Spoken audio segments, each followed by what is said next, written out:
পবিত্র ঈদ উল ফিতর ও নববর্ষের ছুটিতে পর্যটকদের ঢল নেমেছে সুন্দরবনে। ঈদের আনন্দ আরও একটু বাড়িয়ে নিতেই স্বজন ও বন্ধু বান্ধবদের সাথে ছুটে এসেছেন পর্যটকেরা। তাদের পদচারণায় এখন মুখর সুন্দরবনের প্রতিটি স্পট।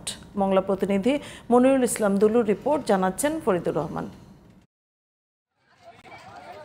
পবিত্র ঈদ উল ফিতর ও বাংলা নববর্ষ মিলিয়ে এবার টানা 5 দিনের ছুটি পেয়েছেন চাকরিজীবীরা। ছুটিকে আরও উপভোগ্য করতে অনেকে ছুটে এসেছেন সুন্দরবনে।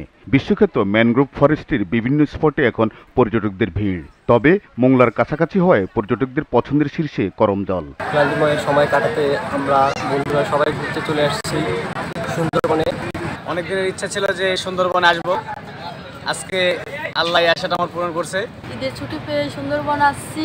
এখানে যা না আসলে বোঝা যাবে না সুন্দরবনটা কত সুন্দর। সুন্দরবন বেড়াতে আসলাম, সুন্দরবন এখানে এসে দেখলাম বিভিন্ন প্রজাতির গাছপালা দেখা যায় এখানে। সুন্দরবনের হাড়বাড়িয়া, কটকা, কচিখালী ও আন্দারমানিক সহ অন্যান্য স্পটেও পর্যটকরা আসছেন ছুটি কাটাতে। বিলাসবহুল লঞ্চে ভ্রমণ করছেন নানা দেশের নানা বয়সী মানুষ।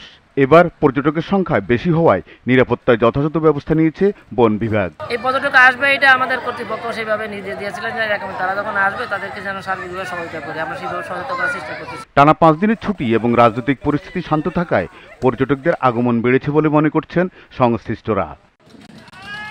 Faridur Rahman, GTV news.